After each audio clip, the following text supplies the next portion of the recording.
से शुरू होती है। ईसा है, मरियम है, परमात्मा है, पूजा करते हैं। पहला पद है देवी देवा मनुदास, अर्थात जब परमात्मा की ओर बढ़ते हो तो पहला कदम है पूजा, देवी देवताओं की पूजा, इष्ट की पूजा। ईसाई हो तो माँ मरियम की पूजा, जीसस की, बुद्ध हो तो गौतम बुद्ध की पूजा। वहां से बात शुरू होती है, लेकिन बात वहीं रुक नहीं जानी चाहिए। बस इतनी सी बात है, पूजा के विरोध में कोई नहीं है, कोई संत पूजा के विरोध में नहीं है। जब की पूजा भाव उमड़ा पूछ मत आराध्य कैसा, मृतिका के पिंड से कह दे कि तू भगवान बन जा, जान कर अनजान बच्चा। कहीं भी भाव उमड़े, बस भाव आया तुम्हारा सर झुका। मैंने तो अपनी मस्ती में अपना सर झुका दिया, अब खुदा मालूम कि वो काबा था कि बुत खाना था। सर खाना झुका ये बड़ी बात है, काबा के सामने झुका कि मंदिर के सामने झुका, ये कौन बात है। वैशाली में अकाल पड़ा, गौतम बुद्ध को लोगों ने कहा कि आप चलेंगे तो बारिश हो जाएगी। दरार आ गई थी खेतों में, बहुत आग्रह हुआ तो गौतम बुद्ध वहाँ गए और जाते ही एकदम झमाझम बारिश होने लगी। आनंद पूछता है गौतम बुद्ध से कि भगवान ये कैसे चमत्कार हुआ आपके आने से, और ऐसे एकदम से अस्तित्व बरस गया। गौतम बुद्ध ने कहा कि इसका सूत्र मेरे पिछले जन्म में निश्चित निहित है। लोगों ने कहा कि ऐसा पिछला जन्म में क्या किया, लेकिन पिछला जन्म में जो किया उसी कारण इस जन्म में बुद्ध हुआ। पिछला जन्म में क्या किया, कहता है एक ही काम करता था, सर झुकाने का कोई बहाना खोता नहीं था।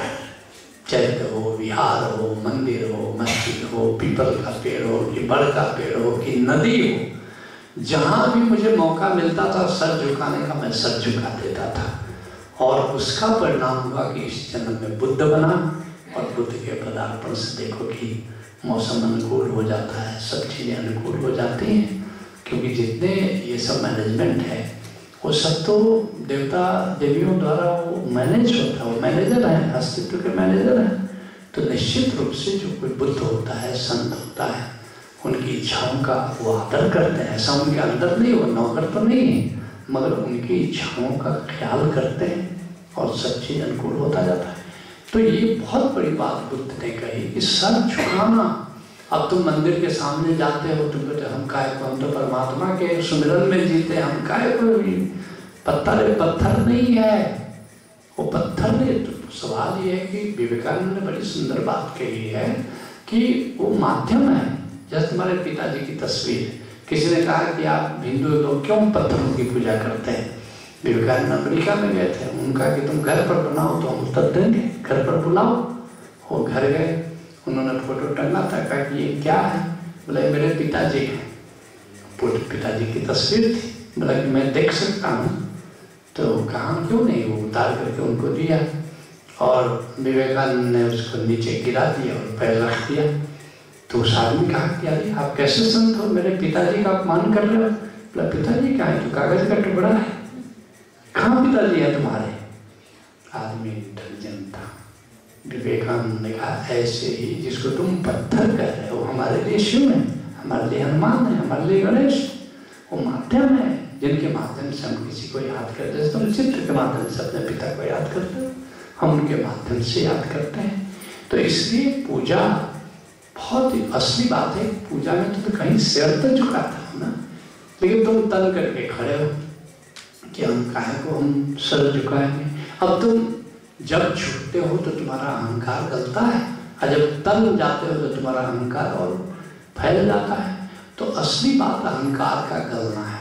तो इसलिए हमारे ओशोधर्म में कहते कहीं जाओ, ऐसा भी नहीं कि हिंदू मंदिर हो तो हिंदू मंदिर, कहीं भी जाओ और चांद उगे कि फूल खिले, याद तो गोविंद की आनी चाहिए हमेशा।